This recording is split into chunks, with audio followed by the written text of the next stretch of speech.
I've eaten every single chocolate in my advent calendar, and you know what time that is? It's Christmas time! Woo. Show more excitement, it's Christmas Day, Elaine! Oh, I see. Yes, of course, it's Christmas Day. Of course it is. Do you know what? Do you know what I found out? Which is related to Christmas, maybe, but not necessarily board games. Uh-huh. You can get a jumping spider as a pet. Did you know that? Like a garden spider. Like a garden, like the spiders we have in the garden, yeah. Yeah. Sort of. Yeah, it's a jumping spider. What does it do? Jump. That's how it catches its prey. I've seen them in the garden. They Can you pounce. teach it tricks? No, but they look adorable. And it's not cruel to keep them. It's not like keeping, a bird in a cage or whatever.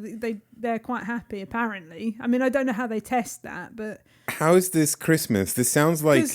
It sounds like a nightmare before Christmas, or after, or during. Don't muck about. You love a spider. No, love a spider. I have learned to appreciate a spider. It doesn't mean that I enjoy their presence. I see. Well, Christmas spiders are a thing, actually. Like the reason it's to do with Christmas is because Christmas spiders are part of solstice. So, anyway. Thank you for that. Mm-hmm. Now I'll have nightmares. We don't know what happens next because you haven't got a script. You're on holiday, no. Elaine. Because it's Christmas Day. It's a holiday. So instead, I decided to come up with a script and a podcast program for today's special episode. Oh, no. Am I still allowed to say welcome to Talk Cardboard? Yeah, you are. Go on. Welcome to this festive edition of Talk Cardboard, a podcast about board games and everything adjacent with me, Elaine, and you. Me, Efka. On this festive edition, we will be talking about some of the games that we didn't get a chance to cover this year because we ran out of time. Apologies to Matt Damon. We'll also be talking about Dune, Imperium, Uprising, which is my game of the year. And we recently had a Game of the Year video in which we named it my Game of the Year. But we haven't heard your opinion about Dune, Imperium, Uprising. So we'll have that on this very episode. And finally, we will not only be revisiting our most anticipated games from 2023 and how that went down, but also announcing my most anticipated games for 2024. Can I interrupt you right there? I let you finish, actually, but...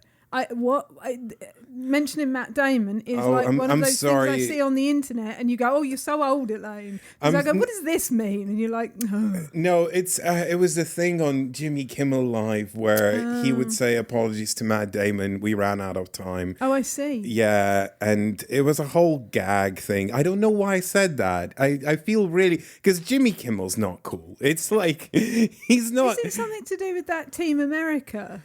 No, nothing to do with that. Because that's not okay. No, I brought in an old reference for a naff thing for no reason whatsoever. Do you want to get on with it? Yes, let's get on with it. Elaine, how many board games get released every year?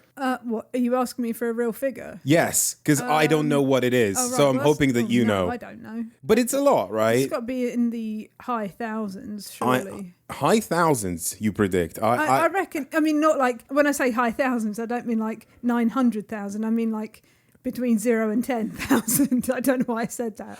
I think it would be interesting actually to find out. We should ask the people in charge of BGG how many entries they add every year. But I reckon it's probably more like 3,000 to 4,000. I think it's somewhere between there. It's a big number. Yeah. I was going to say like 6 or 7. That's kind of what was in my head. So, anyway, so obviously we can play all of them, but like we just forget about 1 or 2, right? Yeah. So I wanted to quickly broach the ones that we have in our possession that we plan to cover this year.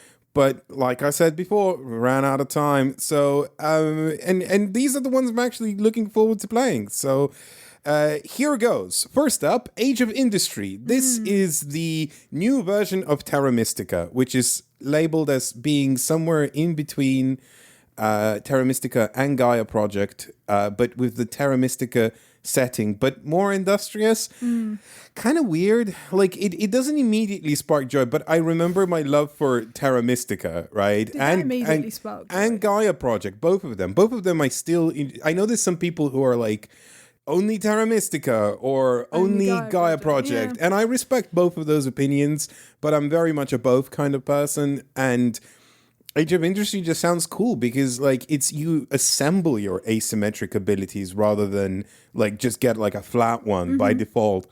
Do you remember how you felt about Terra Mystica before you ever played it? I just thought it would look cool. Okay. So about the same level of excitement as for Age of Industry? I guess, yeah, that's a long time ago. I mean, I found out about Terra Mystica through, I think it was Shut Up and Sit Down's review of Terra Mystica. And I was like, oh, this looks really cool. But it was just out of print on the first printing, but German copies were still available. So I got the German version. I remember when we did the review of it. Yeah, we have reviewed it. And we had some sort of gag about shovels, disappearing shovel. Oh, God. I remember digging the wall outside our front house, outside the front of our house. That was a bizarre video. We made some weird videos back in the day. But I am excited about Age of Industry. I'm not so keen on the title, but whatever. It tells you what it's going to be, though, I think. Kind of, but I just don't, that's the thing about Terra Mystica and Gaia Project. I think both have been adequately criticized for not really having a setting, and the setting that it had, having really not very evocative artwork and the setting not feeling particularly inspired. So I don't know why it had to go to Age of Industry as it was milquetoast to begin with. But I am excited about the game. Let's talk about another setting I'm not particularly jazzed about, but also maybe slightly cooler.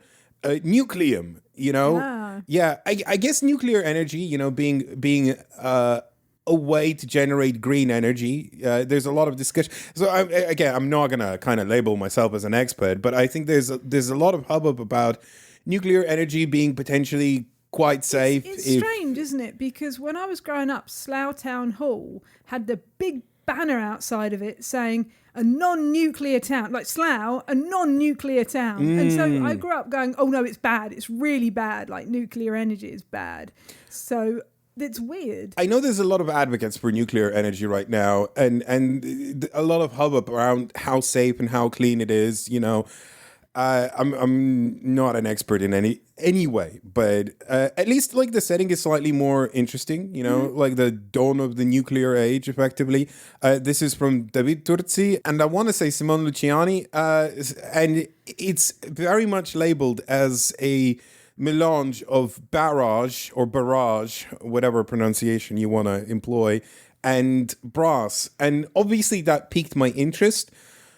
But we just never got around to it. You've read the rules to it, haven't you? Did. Yeah. And I watched John Cox's video, John Gets Games' video on it, on how to play it.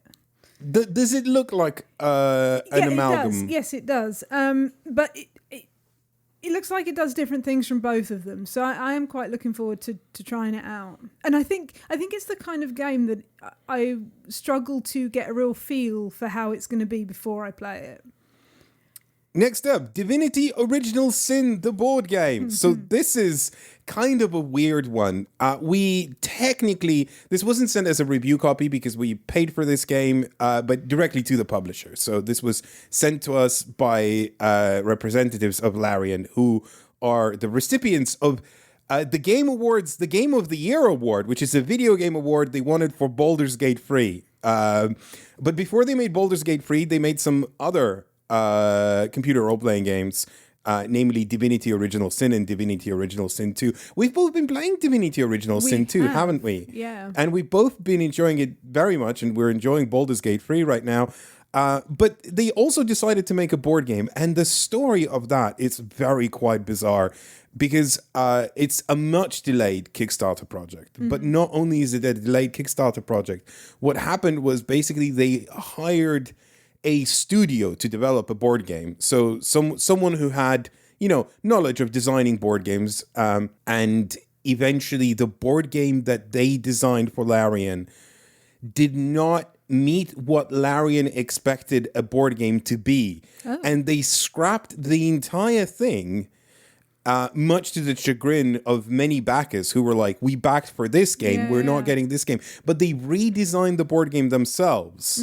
I remember that because it took a long time. Yes. And it was much delayed. But it is here now. And I haven't heard much hubbub about it, but I'm very interested to see what this thing is, How it translates. Yeah, how it translates, and more importantly, because I guess we'll never see the initial board game that was meant to be delivered, right? No, yeah. But we have whatever version it ended up being, but it's completely different to how it was supposed to be. So I'm very excited. We have it upstairs. We're going to get to it very soon. So stick around for that, I guess. Apiary is a new game from Stonemaier Games. And let me tell you, if there's two things that excite me, it's bees and also space. I love a bee. I love a space. And they've combined the bees with the space. The setting is an absolute winner. Mm-hmm. It's something that both of us both like. Yes. So I don't know. I'm just jazzed to try this. Mechanically, I don't know. It's a worker bumping game. So, it's like a worker placement game where you bump out a worker. Sure. And the reason we haven't played it yet is because we just haven't had a chance to get people over for it. Because I suspect it's just not going to be one of those games that works well at 2. Even though it does play at 2. But, you kind of want that friction of people bumping your workers and that doing things, and I have not read the rules. Does it have some kind of automa for a 2-player? Does it have mitigation for making the game feel more tense and bumping each other out? I do not remember. Okay. It's a good question, but I don't remember. Hey Elaine, remember how much you enjoyed playing My City by Reiner Knizia? Yeah. Okay. Yeah, continue with your point. Well, did you know that this year Reiner Knizia published another board game? I did, yeah. It's in our office. It's called My Island. It's a sequel to My City. But instead of... And you know how much you love spatial puzzles, right? Instead of squares, which are, easier, this is hexagons, which are harder. Yeah. You looking forward to that? I am, because You put on a brave face when you said that. Well, I like to challenge myself, right, in a safe environment. Okay. So I am looking forward to playing it because I'd like to see how it works. It's not that I hate that kind of game. As I've said more than once, I'm just not very spatially aware generally. So I find it very difficult to know how something is going to fit in. And so I'm anticipating that I will be bad at it, but it looks nice, and I want to explore what it does with fitting in hexagons together. I am actually very jazzed about this. I loved My City, and My Island is just like, it's a step up. Okay, love it. Immediately want it. And I felt like the brutality of the squares was already quite punishing because for such a light game, it was surprisingly unforgiving. And that was an element of it I definitely enjoyed. Playing it as a campaign, I think, is what I find quite difficult because I don't mind losing a game, right? Multiple times, that's all right, because I know I'm not good at this puzzle. But when you're losing a game and then you move on and you've still lost the first game, like the game remembers that you have lost the game, and then it remembers again that you've lost the next, and it's just a bit embarrassing. I feel like the game is laughing at me. I don't think that's true. You even hate that you get like a little consolation prize that you don't like that. Well, this should put a kick in your spin, or a spin in your kick, or whatever people say. Ticket to Ride Legacies, another game we haven't played that we have upstairs. We're looking forward to. We interviewed Rob Davio about We legacy did. games in We a did. past episode. I think that was a very cool interview. A lot of insights from Rob on kind of what makes legacy games go and what makes them good or interesting and what doesn't. So I enjoyed talking to Rob. I hear a lot of good things about Ticket to I'm Ride looking forward to Legacy. playing it, yeah. I When don't- we find enough people to play it with. Yeah, I don't think we've actually given our official position on Ticket to Ride and whether we enjoy it or not. I have not officially labeled myself with a stance on Ticket to Ride because I don't feel great about saying this because I know how many fans of Ticket to Ride there are out there, but I genuinely don't like it. I genuinely don't enjoy it as a game to the point where I've been brewing up a video in the same style of it's time to say goodbye to Catan, it's time to say goodbye to Ticket to Ride, and maybe that video will come out now because with this new Legacy release, we'll see. I don't know. We'll see. I like Ticket to Ride. I do enjoy Ticket to Ride, but I think I enjoy other types of train games more. I think I enjoy Cube Rails a lot more. I enjoy games that do similar things to Ticket to Ride more than Ticket to Ride. And I've got some great nominations for those spots. Like, hey, if you like Ticket to Ride, these are just better. These are just functionally better games that are going to be enjoyed by more people, except they don't have that Ticket to Ride, brand on them. Having said that, we were at some point more fans of Ticket to Ride because we bought those special little trains for it. Yeah. That was a long time ago. That was a long time ago. So I think when we first came across it, we liked it more. That's true. I think like most people, you journey through board games. You go, oh hey, this is enjoyable. I quite like this, and you go, but there's things that do the same thing, just in a more enjoyable way. I think this video would be good because actually the games I have on my mind.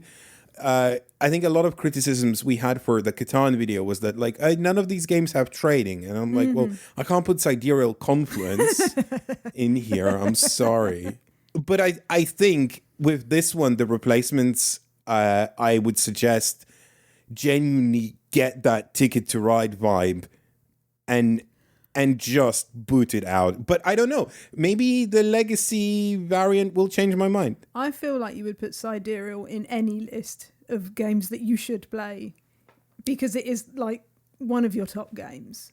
It is. I don't know. You want a game with cubes? Sidereal Compliments. Do you want a game with people? Sidereal Compliments. Do you want a game with aliens? Sidereal Compliments. Do you want a game with talking? Sidereal Compliments.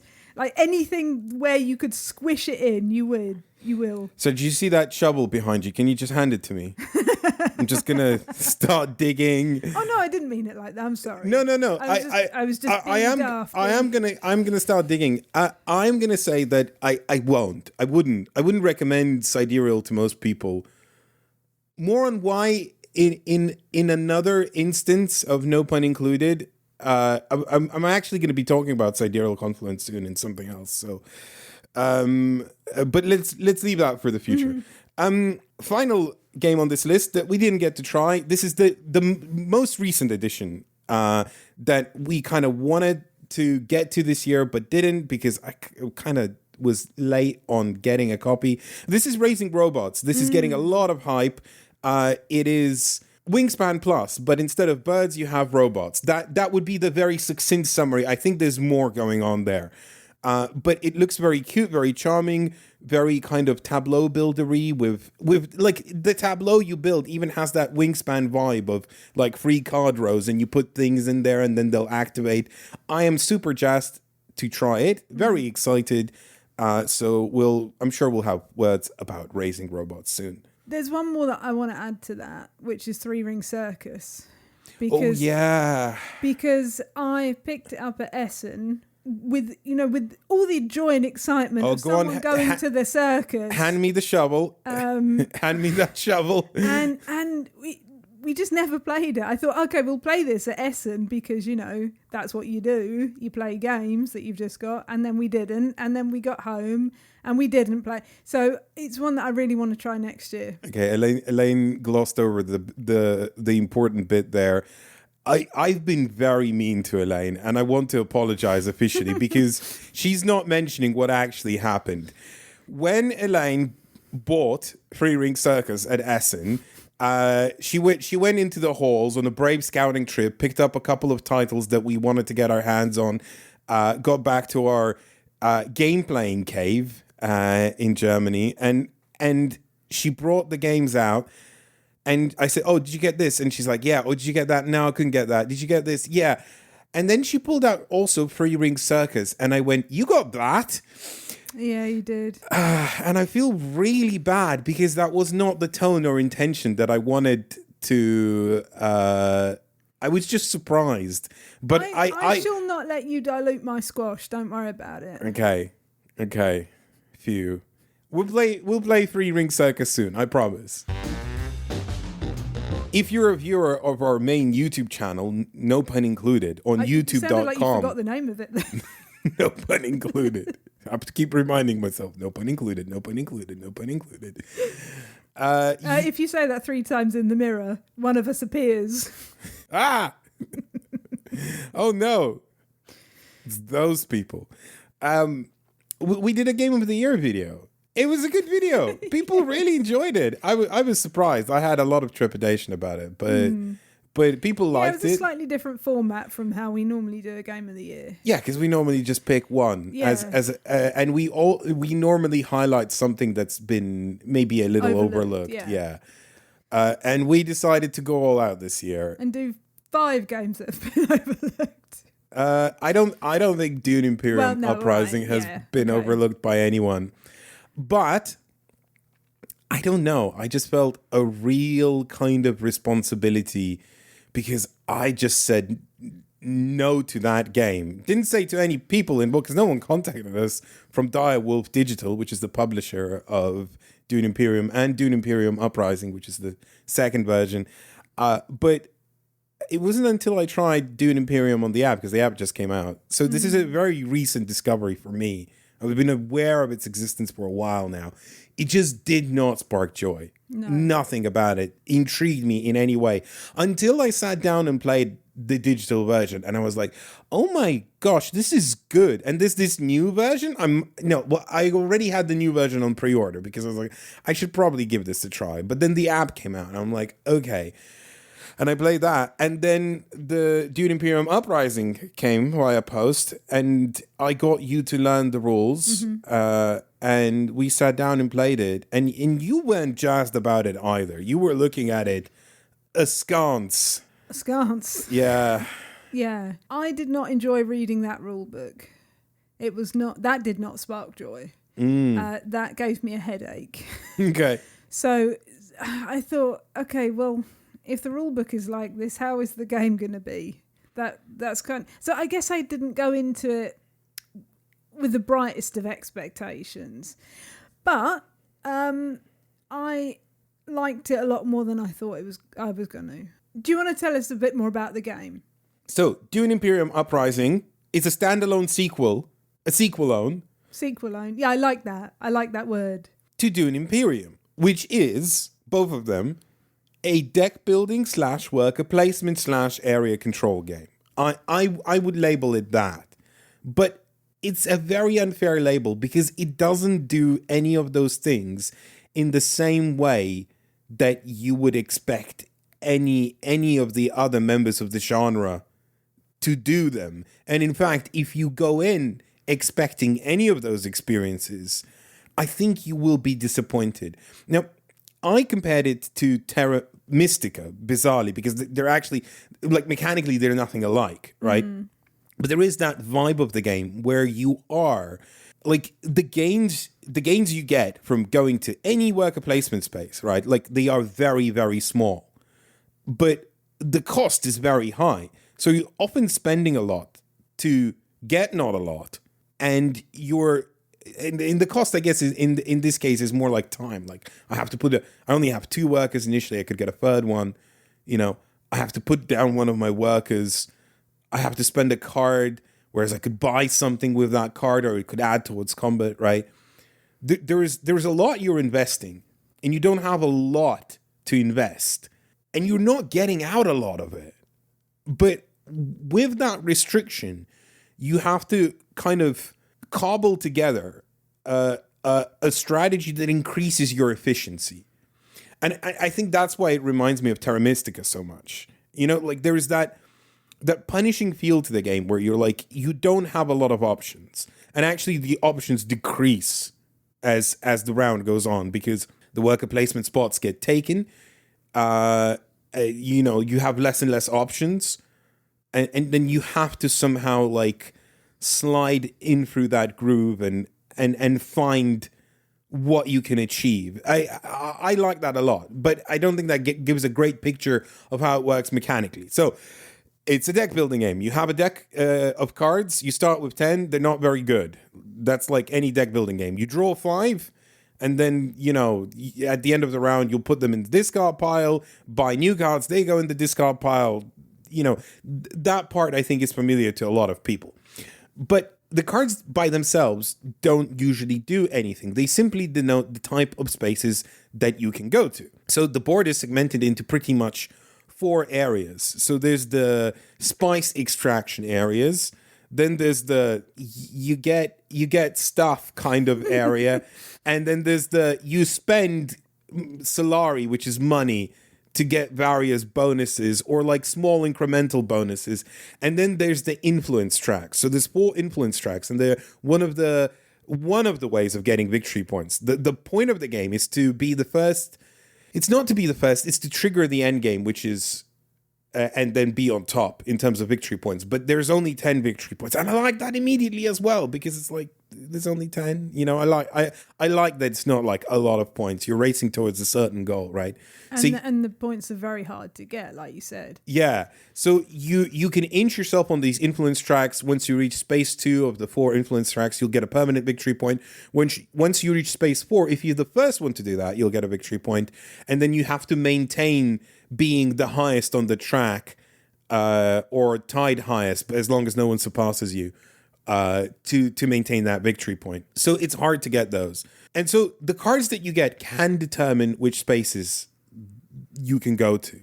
But on top of that, you also have abilities on these cards. And these abilities trigger when you play the card to go to a space, but also there's a separate ability that will trigger at the end of the round, which is when you can purchase new cards.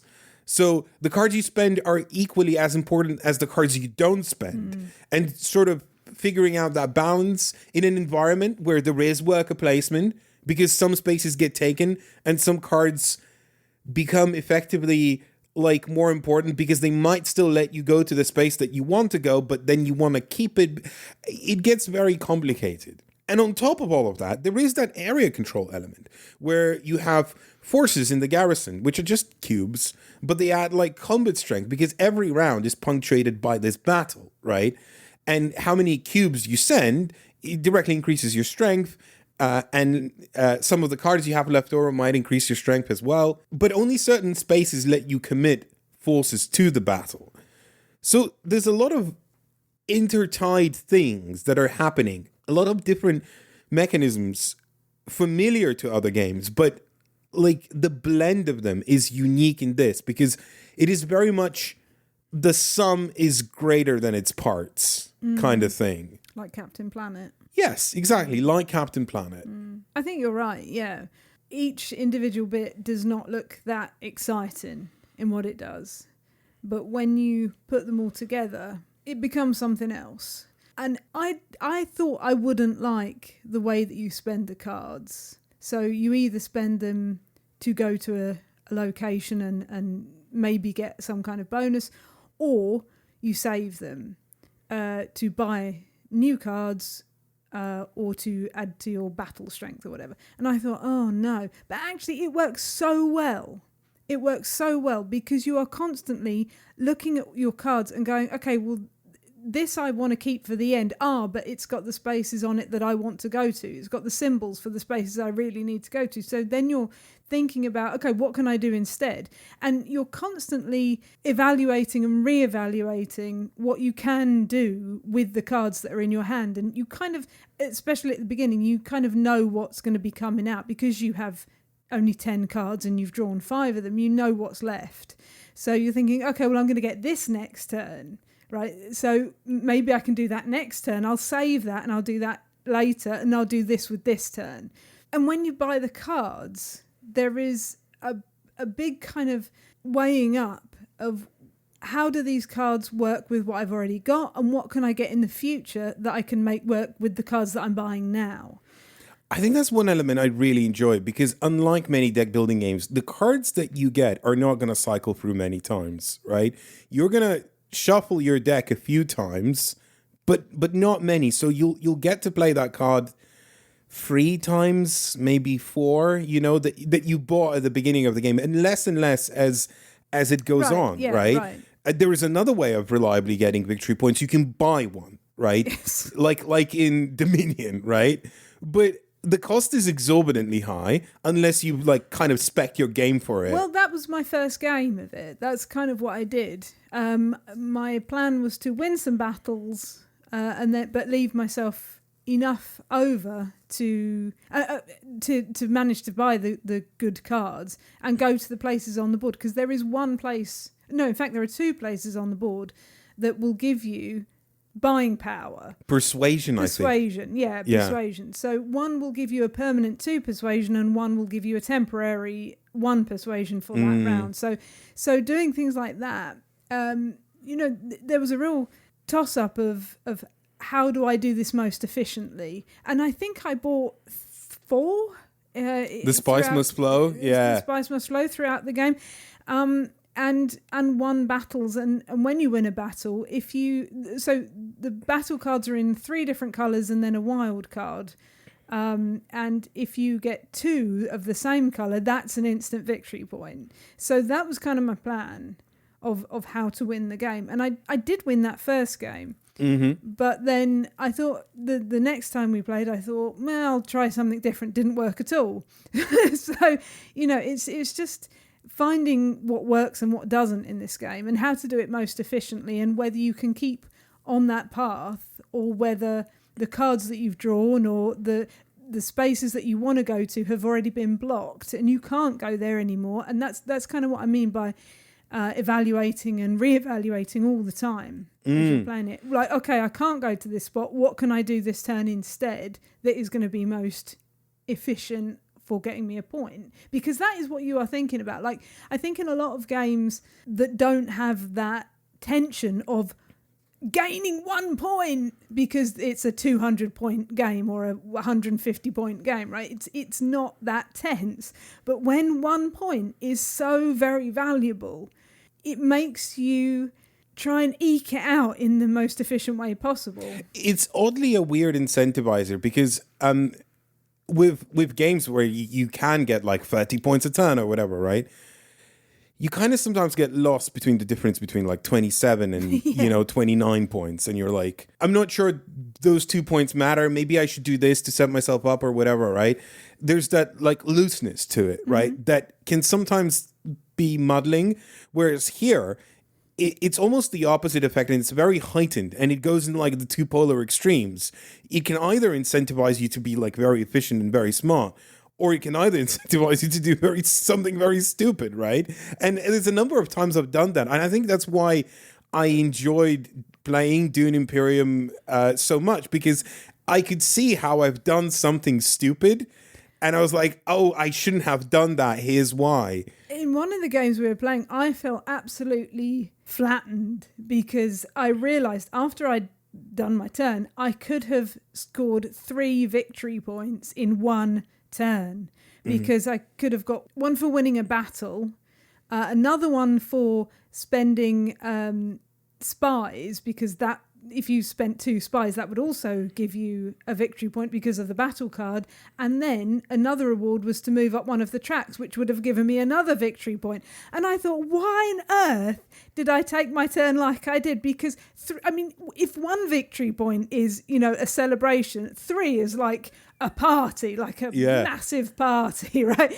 So and it really makes you, you're right, there is absolutely no room for error in what you do. Yeah. Not even the tiniest bit. You need to be the most on the ball in this game, I think in any game I've ever played.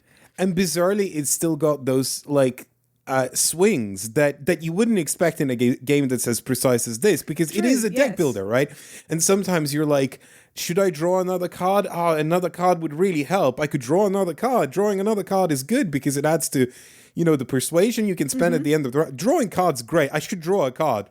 And you draw it with your last worker, right? And you go, oh, that card is really good, but for playing, not for having at the end of the round, oh no, right? Like, why have I done that, right? And so I could have done with that on the next round. Yeah.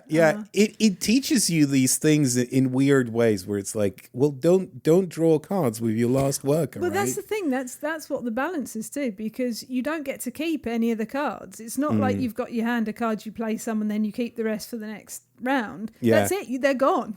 Yeah. Right, they're gone. Yeah. Good luck.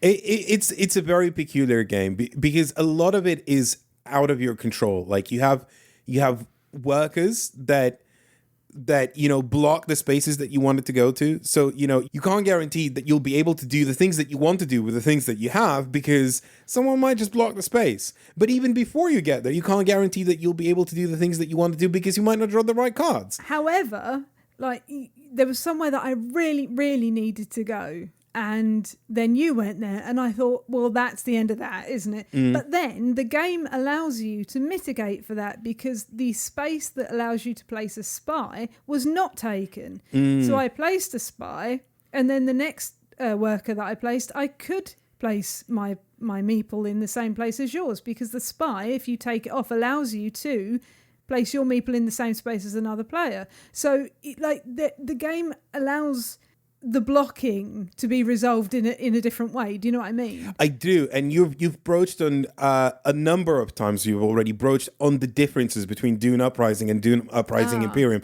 Spies is one of the differences, and a big change to the system. You also mentioned that when you win conflicts, if you match two colors, you get a victory point. That's a big change as well, because before it was like some conflicts just give you a victory point, even early in the game, whereas now it's only late game, right?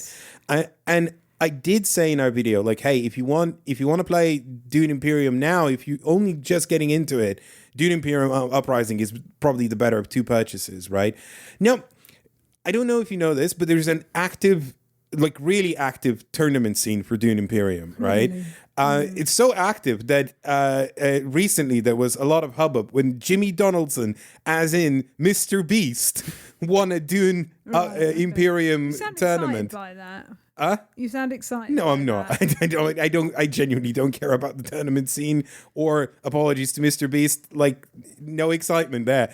But I guess, do you mean because it does show that it's coming into the wider world? Yes, that people play, like a lot of people a lot of people play this game competitively, right? And some competitive players have observed, that there's some things in Dune Imperium Uprising that they're not enjoying, and there's been a few not many, but like a couple of comments saying, actually, I think Dune Imperium is better because there's like it's this new Uprising version, it's not as competitive, and a lot of that is to do with the whole combat thing and the fact that you have worms now, right? So these worms, which can double the rewards you win from a conflict, meaning that there's a potential to maybe even get like 4 victory points in one turn. Now, I have to say that I think this is going to affect so few people who own Dune Imperium, right? Because most people do not play at the level. And even those who do not play at the level don't necessarily agree that like these big swings are an issue, because engineering them is incredibly circumstantial, hard, and fun, and also fun, right? Yeah, like I think they add a layer of fun. So it is. Also, I think there is this syndrome of people being used to something working a same way. And they're very familiar with it, and something shakes it up, they just might not take to it because it's different, right? And that just happens. And I think evaluating this game on how much fun it is to play it, even competitively, at such an I would hate that. yeah, no, I know.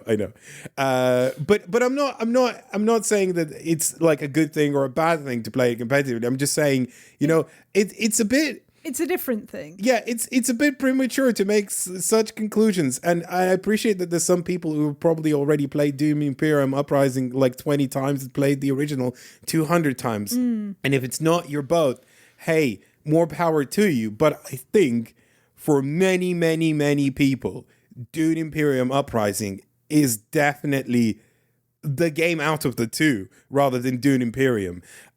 Because imagine playing Dune, Imperium, Uprising, but without the ability to like circumvent that someone's blocked the space that you really needed to go to. I'm coming from it from the other direction now. Like you were saying, people are seeing things, small changes that they go, oh no, I don't quite like that in Uprising. I'm coming from it from the other way, because if I wasn't able to do that, I'd be like, oh no, I don't like that, because I'm used to doing that. Yeah. So yeah, no, I get what you mean. Yeah. It's a very different thing. Playing something, not just I mean, most games are competitive, but actually playing it in a tournament is a very different atmosphere, a very different mindset that you have to be in. There's also a lot of like, I did say in the video, a lot of it has been recontextualized. And I think it has, I think some of them are thematic changes to, I can't believe this is, we're speaking so in depth about like a franchise game based on the movie, but it is that, so there's, because of changing states where the story is in the film, in the first part, in the second part, because respectively, artistically and thematically, these are based on the Denis Villeneuve. The first part of the film is Dune Imperium, and the second part is Dune Imperium Uprising. So the factions have changed states. So some of what you can do on the board has been recontextualized based on that. But it also kind of makes more sense from a gameplay perspective because it asks more interesting questions. Like before, one of the Fremen influence spaces was like you just get one water, right? Now and everyone kind of there's an added incentive to going to the Fremen space because it helps you recruit worms and stuff like that. You kind of want to go to that space. So, and water is a very rare resource in the game. It's never bad to take water. Like when you're in doubt, I don't think it's a bad thing to just get like a water. If you haven't got anything better to do and the water space is available, you can usually translate that into something like way more efficient, right? So there were two no-brainers in kind of like one space. I don't know, maybe competitive players are going to be like, oh, actually, but, I'm not. So I'm talking from my experience. And now they recontextualized that. They moved that water space to a different faction, and suddenly, oh, okay, so this faction is now more interesting because now you can get water here, the Merchants Guild or whatever it's called, the Spacers Guild, yeah. Whereas the Fremen just draws you a card. So it's not as good. But you still want that access to worms because they can double the rewards you get. They add more towards yeah, there's a lot more to consider, and there's changes like that all across the board. Before, like spice, hey, you could just trade it in for a lot of money, and it was like a very rote route, right? Like I get some spice, I trade it to money. The only question you were asking was like, how much do I change into how much? Whereas now it's like, oh, spice can still get you some money, but actually you don't need a lot. And there's more effective ways to get money. So that puzzle is being recontextualized and it's more interesting. So I think overall it's a big improvement because it asks different questions and it makes you consider different things. And I just enjoyed that. Not that any of the versions of Dune Imperium are like somehow, like I don't think one is inferior. I just think one's slightly better, and there's no reason, if you haven't started with them, not to start with Uprising. We began this very iteration of this podcast, Talk Cardboard, by posting an episode in January. So we began in January 2023, right? Mm-hmm. So this is kind of a year of Talk Cardboard, if you think about it. I know, right? That's cool. We've been doing this for a year. So, and in the very first episode in that January, we covered a couple of games. We covered Artisans of Splendid Vale, Ostia. I think we covered Scout. But we also had a segment called Most Anticipated Games of 2023. We did. I would like to revisit this segment to cap off the year and talk about how those games, transpired or haven't, as it were. And also, I would like to revisit this list by making a new list, my most anticipated games of 2024. I'm looking forward to it. Go on. What are we starting off with? Elaine, why aren't you doing an anticipated games of 2024 list? Why is it just me? Because, Efka, because I get lost in everything that comes out in a year, and I look at them and I go, well, that looks good, that looks good, that looks good, that looks good, and I just cannot figure out which ones are ones we should actually look at. There's too much noise, right? There's so many. There's so many releases. And also, then the thing is with anticipating games is that games don't just all come out on January the 1st. Yeah. You see, right? It's not like you just get a big list of. It's not like a publisher's, sheet of what's going to be coming out. Like, there's so many games that come out that you don't even know are coming out right now.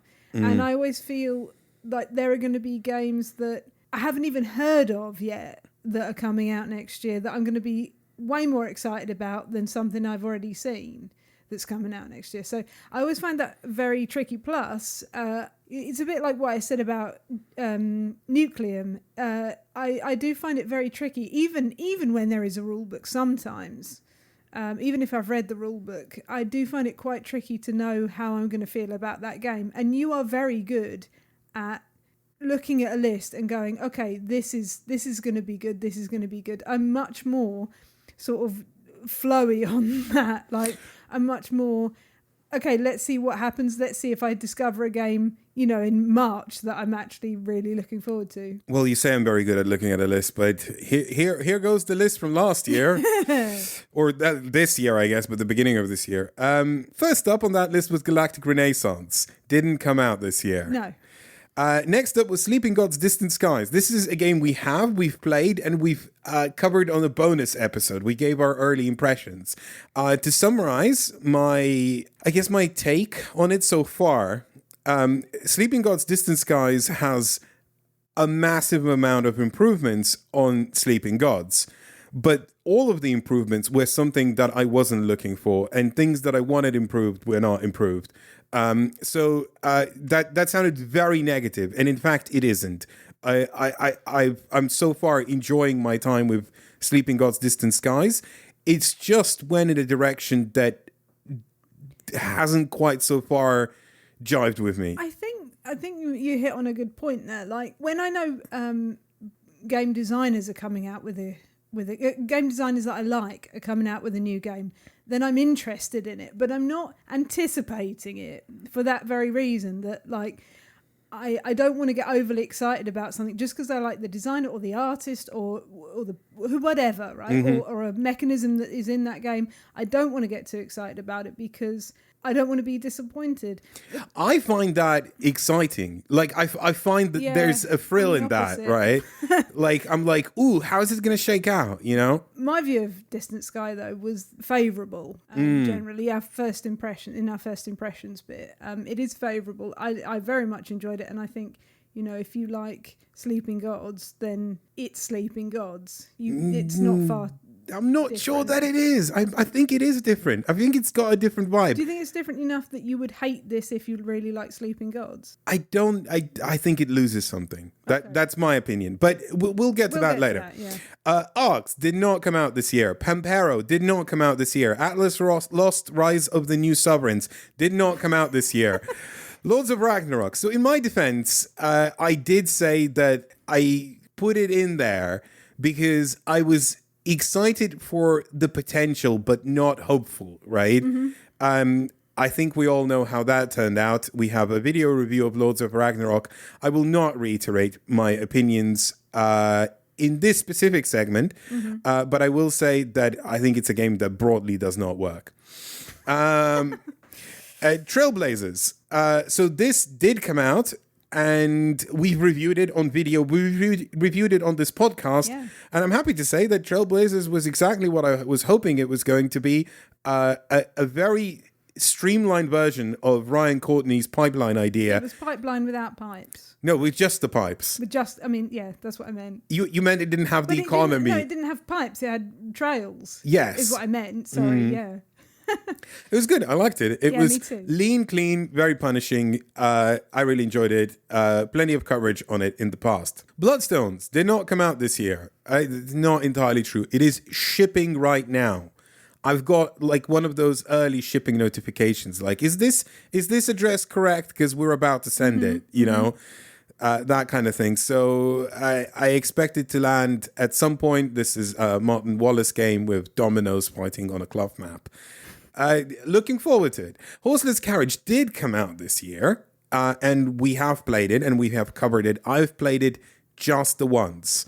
I found it bizarre, arcane, overwrought, and kind of fun. But it was way over long, and I'm not sure it didn't have that zhuzh that I think people who really love Food Chain Magnate were excited about. It was one of Splotter's weirder games, and whilst I'm normally all for that, I just haven't had the time for it. So I guess maybe we'll return to Horseless Carriage at some point, but currently not jazzed. Yeah, Queen's Dilemma did not come out this year. And finally, the last one, Earthborn Rages. We have covered it on the podcast. We might cover it on video in the future. A very interesting release. Did not hit with you. Not as much as you, no. Yeah. No. I think I just need to play it more. I just think I haven't got myself into the vibe of it yet well enough. Yeah, I am looking forward to it. I was intrigued by a lot of what it was doing, but I was also slightly peeved by a lot of the clunkiness. So I just found it very difficult to get into, and I think that was the barrier. I think now I understand how to play the game and some of the moving parts in this game. I think I reserve judgment on my experience of it.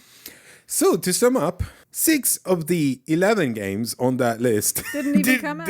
Didn't even come out. Now, so I did get one thing wrong. Galactic Renaissance, I thought it was coming out in retail. No, the thing that came out in 2023 was the Kickstarter project for Galactic Renaissance. But all of the others were massively overlaid. I guess Bloodstones wasn't, but it was just ever so slightly later than I expected it to come out. I was hoping that it would come out this year, and I think it was meant to, but it just didn't. Queen's Dilemma, in fact, is late because they've scrapped a part of the design. They had what they call 4 storylines, like, kind of like branching storylines interweaving throughout the game. They axed one of them entirely, changed some mechanisms. Wow. So there's now like only 3 storylines, but they think they're more developed because of that, which, sounds really cool and exciting, but that game is way overdue. Arcs has been overdue for a while. They've been developing that game a lot. I'm very excited about Arcs. Tom Brewster of Shut 'Em Sit Down played it. And spoke about it on their podcast.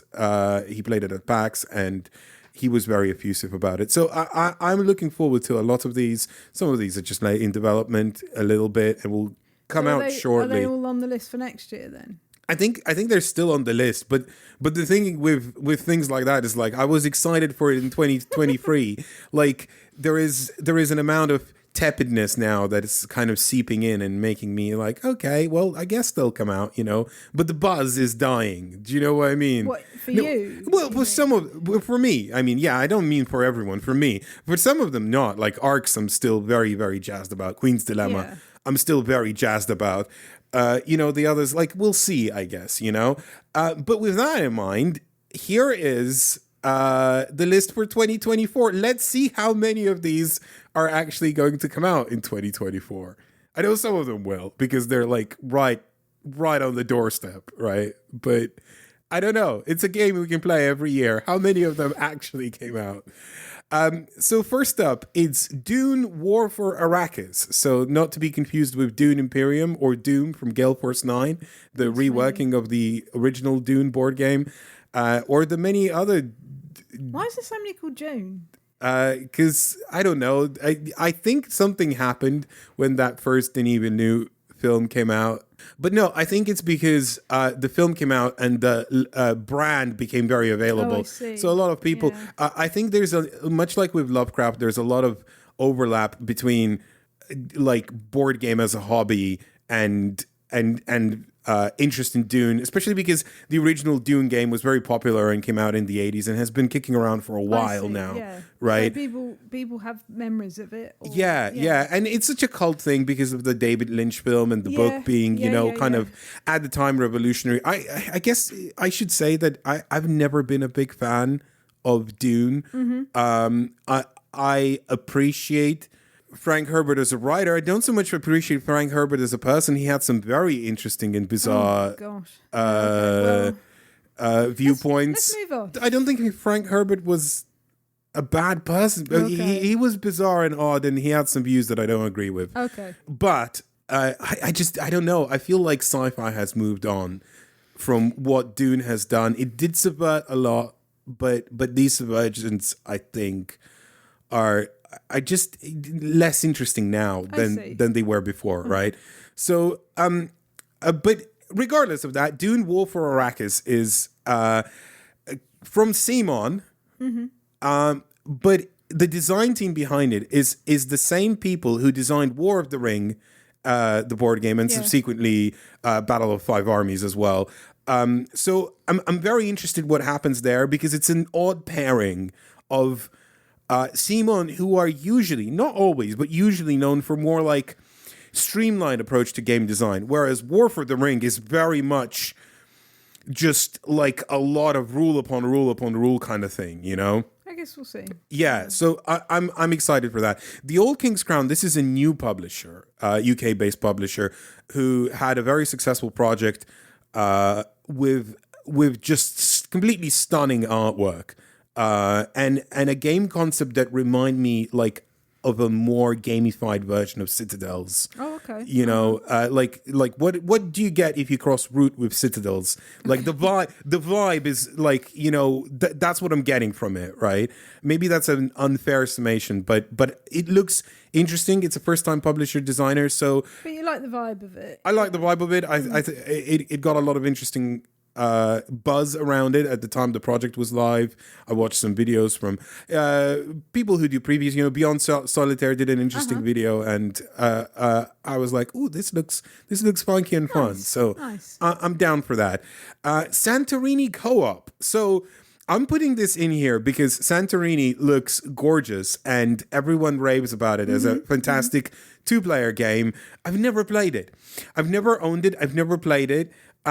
It does look lush, but now it's coming out with a co-op version, so we're gonna get a new kind of redeveloped version of Santorini plus a co-op version, all coming together in a bundle.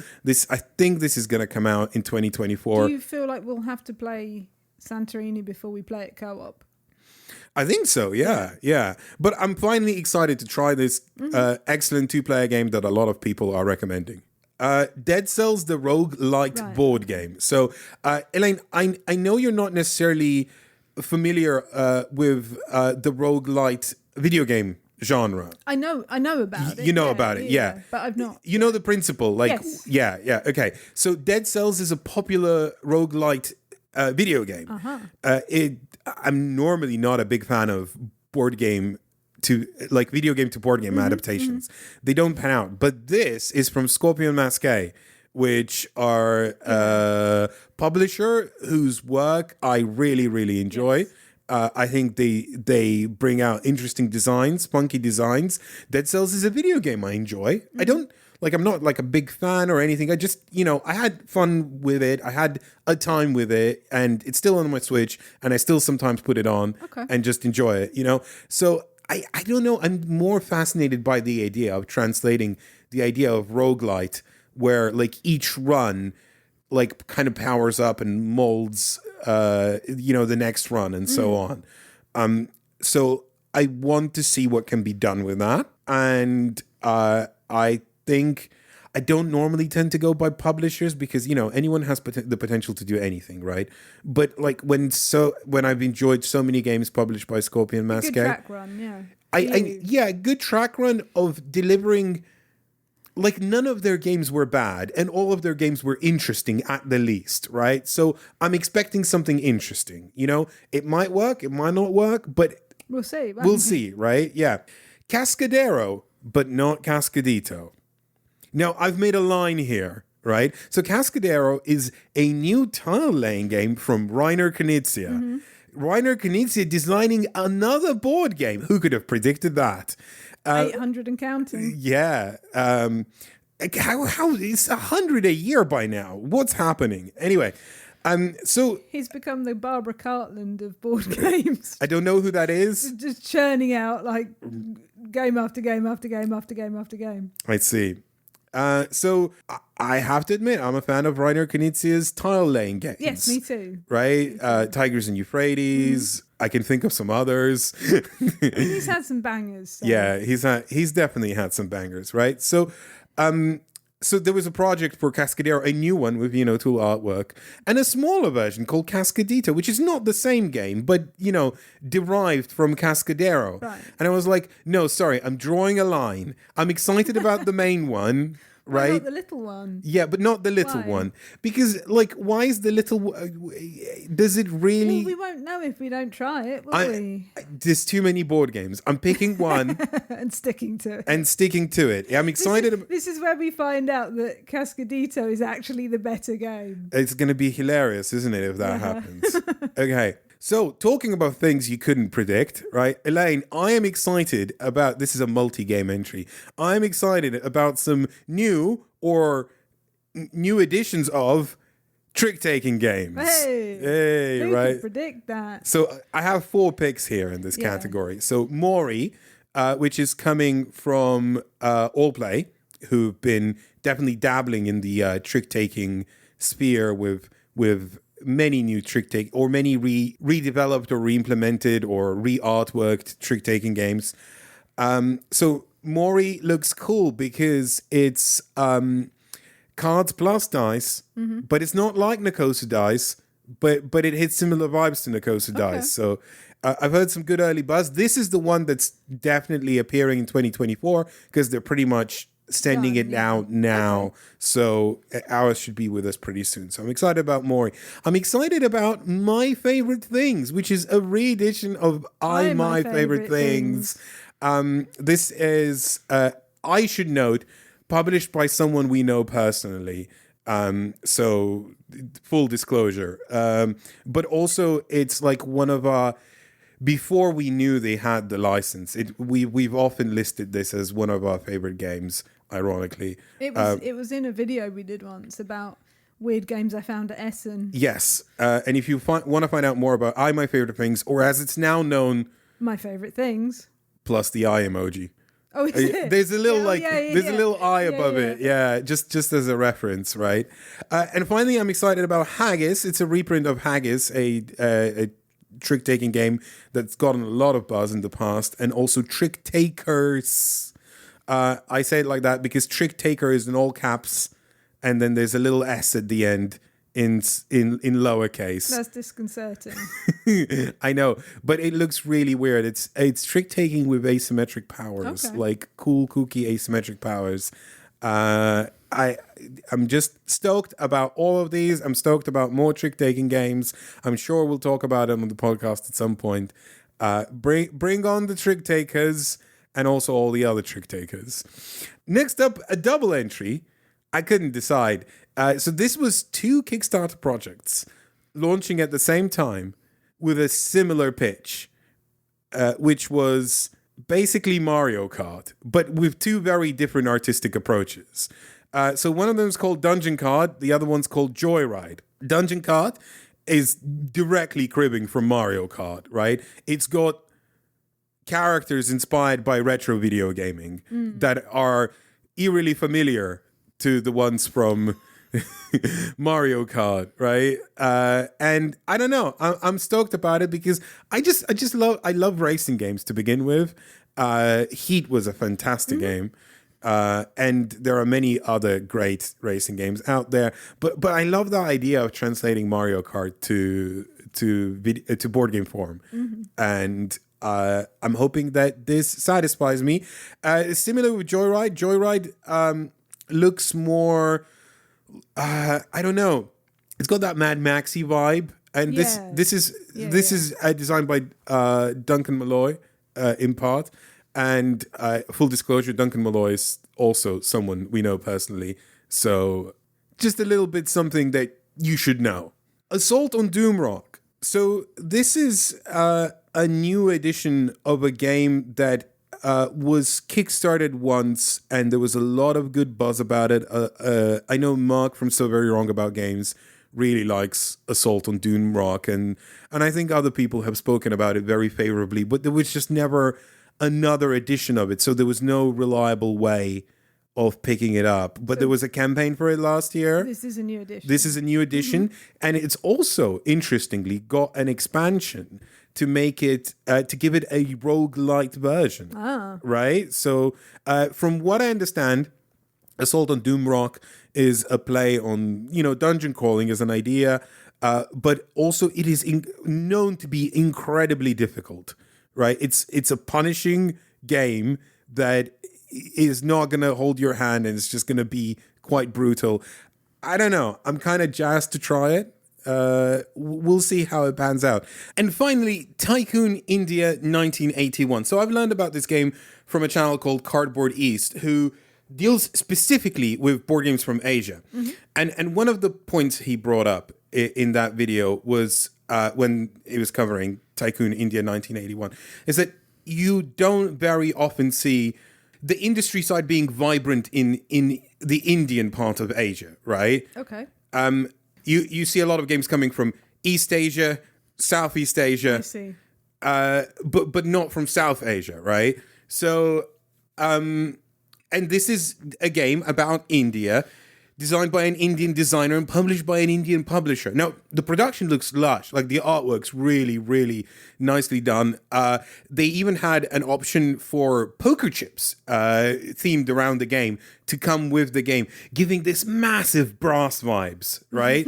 Because, like, Brass is also a Kickstarter that had really lush poker chips. The Iron Clays, yeah. I mean, I did not back for the poker chips because I already have the Iron Clays. There's no reason to own multiple sets of poker chips, right? But they looked very, very, very nice. So I don't know what the game is like. It didn't fund for that much, right? But it looks very ambitious. It looks big, it looks very, very much in the genre of industrial style board games, like economy, efficiency, that kind of thing. Eurogame vibes, but in maybe a bit more interaction. I don't know.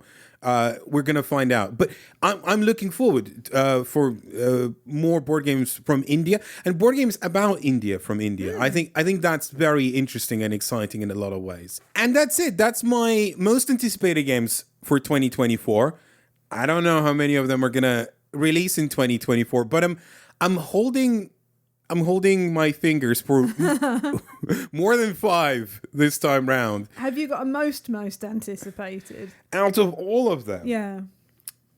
Which would be the one that you'd be sad if it didn't release in 2024? I think Dead Cells and The Old King's Crown are like, I've got the biggest kind of like, this could be really, really good, or maybe not, who knows? So there's the biggest question there, right? There's the most ambition. Something like Assault on Doomrock, I might just like it or I might not like it, but a lot of critics have already spoken on it when it first came out, So there's not a lot riding on that. There's not a lot of, kind of mystery there. Whereas that, like, I guess Dead Cells is a proven publisher, proven designers, but a new concept, right? How to translate the roguelite experience into board games. Whereas The Old King's Crown looks very ambitious, the artwork looks vibrant, but first-time publisher, first-time designer, anything could happen, right? So those are my biggest questions, and therefore I'm most excited about those. Sounds like a fun 2024. Phew, that was a big long list of games, but that is all the games we have for this episode. Efka, can you tell us what is the game of the episode?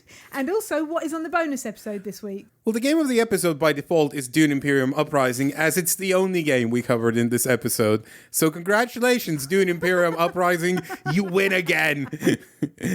On the bonus episode, however, on the bonus episode, the very tasty bonus episode that you can access by becoming a no pun included Patreon subscriber. So that's on patreon.com/no pun included. We will have the worst of the year. 2023. That if I need to explain that more, that's what the worst board games and the worst board game things. It's despite me saying in the video, oh, that's going to be savage.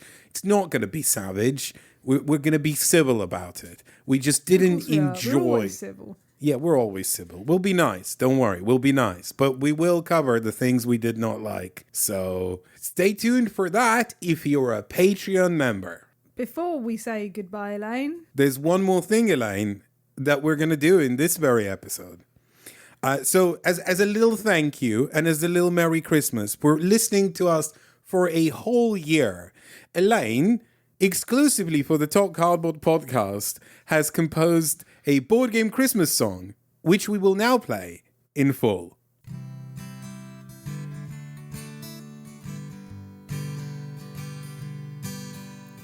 Dearest Father Meeple, thanks for the game. I can't wait to play, I ripped it open right away. So thank you, Father Meeple, once again. Oh, mistletoe is poisonous and frozen toes. I think I'll pass, so I'll just stay inside and have some fun instead. I couldn't believe it. Oh, lucky me. Oh, the one I'd seen on BGG I found this morning under my tree. So thank you, Father Meeple, once again. Oh, mistletoe is poisonous and frozen toes. I think I'll pass, so I'll just stay inside and have some fun instead. Don't think me ungrateful, I don't mean to moan, but it says it plays 2 to 4, so I'd need at least one player more. So next year, Father Meeple, could I have some mates? Just 1 or 2 will do. Oh, next year, Father Meeple, could I have some mates? Or you could have got me a solo game, that'd have been fine. Oh, next year, Father Meeple, could I have some mates? That was wonderful, Elaine. Thank you so much. I forgot. How do we sign off on this podcast? Can you remind me? With that, why don't you say goodbye, Elaine? Oh, yeah, right. Okay. With that, why don't you say goodbye, Elaine? Goodbye, Elaine. Merry Christmas. Happy holidays. Goodbye, Elaine. Merry Christmas. Happy holidays.